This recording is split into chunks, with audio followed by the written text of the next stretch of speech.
part of the family of Christ. God bless you. Imagine being stung by 5 of the world's most deadly creatures. You're all alone and left to die.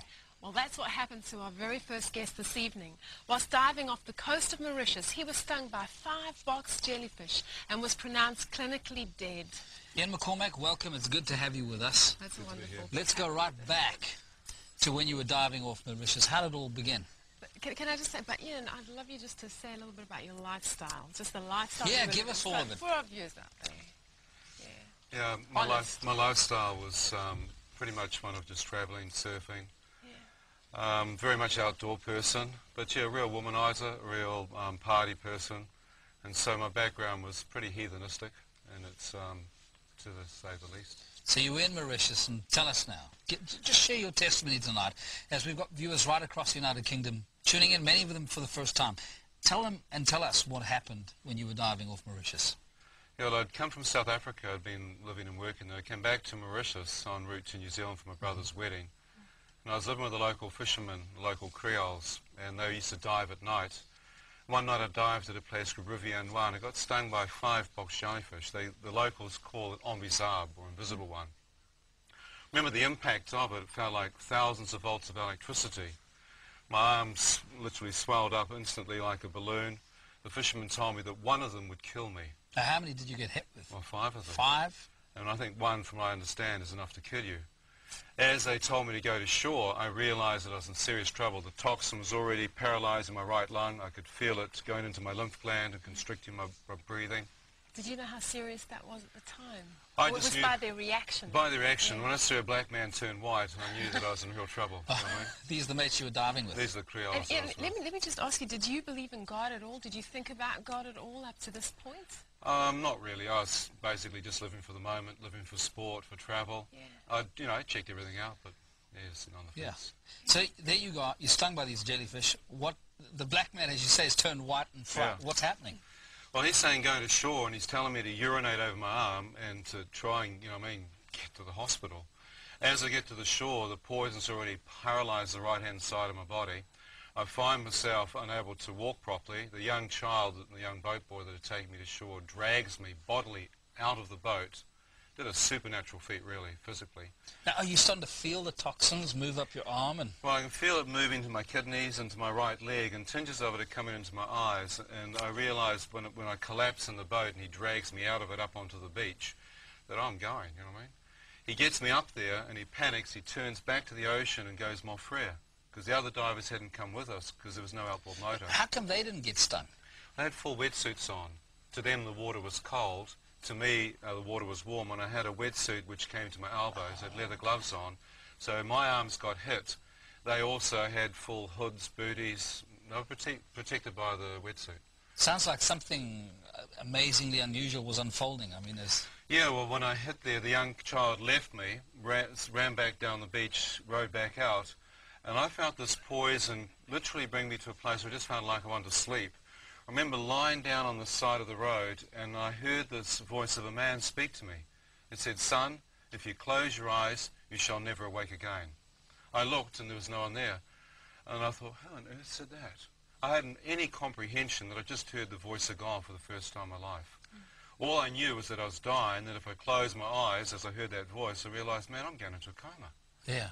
I was a lifeguard, qualified lifeguard, so I knew enough about toxin and Portuguese Mountain War to know that you can't sleep. You need anti-serum. You've got to keep yourself awake. But this poison often kills within 15 minutes. So I believe had I not heard his voice, I'd have gone right there. I just thank God he loves us while we're still sinners, mate. Yeah. So you must have got quite a surprise. I mean, you're going through a horrendous ordeal. I mean, let's be You real must about have this. been absolutely desperate to get to the hospital. Yeah, well, I stood and tried to hobble down the road. You know what I mean? I dragged myself off the ground, and I thought, I've got to get out of here.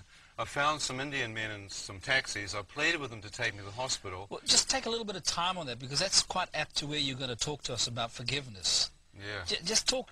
We've got a good 10 minutes left in the section, so just take us through that. Well, they basically wouldn't take me because they had no money. And they actually, looked at me and said, well, you're drunk or something. So I showed them my arm and said, no, I'm dying of a poisonous jellyfish. They said, we have French clients in the restaurant. We don't need passenger. I said, but help me, please. They walked away. I said, I'll give you money.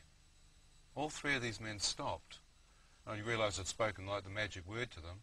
One of them turned and said, how much money you give me, white man? I take you to hospital. I said, well, $50, 100 US. I'm not caring for the money, I'm dying.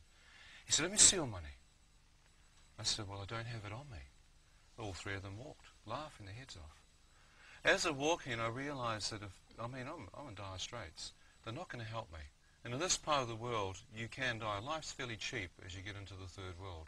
It doesn't have a lot of significance to people. As I watched them walk, I thought, I don't know what to do now. And I heard this clear voice speak a second time. It said, son, are you willing to beg for your life? I thought, beg for my life.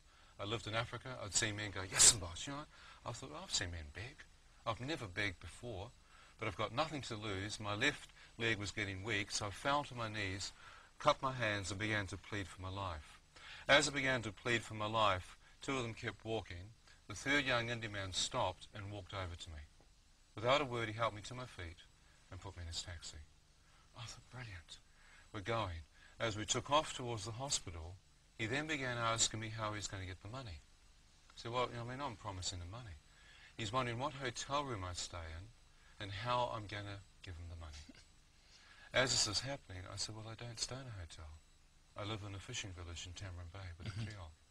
He said, you stay Tamarin Bay Hotel? I said, no. He said, you lied to me, huh? How do I get my money from you? Very angrily, he pulled off the main road and into the small village where I live.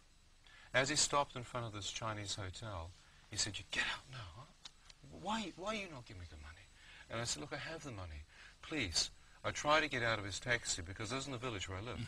As I tried to get out, to my horror, the poison had now moved into my left leg. My entire lower trunk was numb.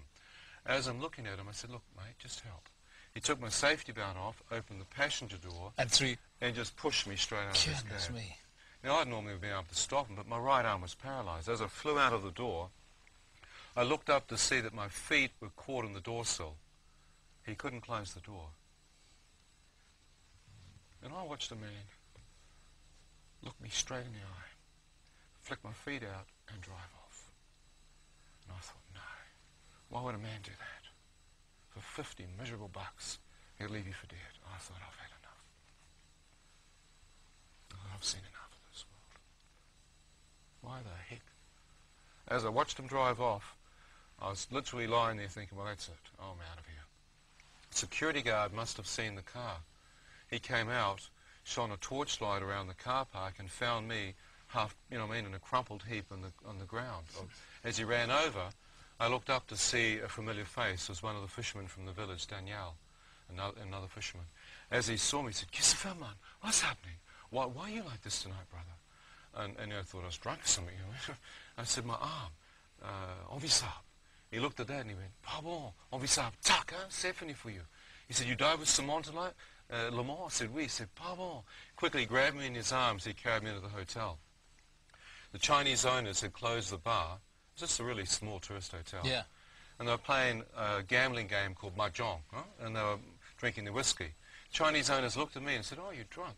I said, no, I must get to the hospital. I'm dying of a very poisonous jellyfish. I'm still obliged. They said, we don't understand you. So I showed them my arm. The Chinese owner saw my scarred arm and instantly thought I must be a drug addict. He thought there must be needles. Surely this young man's been shooting it up and he's a heroin addict. He stood up and laughed and he said, oh, you stupid, huh? Why you do the drugs? I sat down. I thought, what? My hand then began to shake. As my hand began to tremble, I was amazed to see it move up into my chest and into my face, and my teeth began to smash into each other as my body went into muscular contortions. As I'm shaking to bits in front of them, I can see them try and hold me down. I feel an icy cold death go through my bone marrow. I stop shaking and they're putting blankets on me because I'm freezing cold. I'm thinking, I've got to get out of here. I will die if I don't get to the hospital. I looked to the car park. I saw one vehicle. I realized it belonged to the Chinese owner next to me. I said, sir, please take me in your car to Katrabon Hospital or I'll die. The Chinese owner looked at his car. He looked at me and he put his hand on my shoulder. He said, oh, white man, why are you so worried? No, wait for ambulance for you. Why are you so worried? Can I take my car? I mean, I'm sitting there and I'm pretty laid back by nature. Yeah. Reasonably, Too many Durban poisons. Oh, I thought, I'll waste this guy. I'll whack him.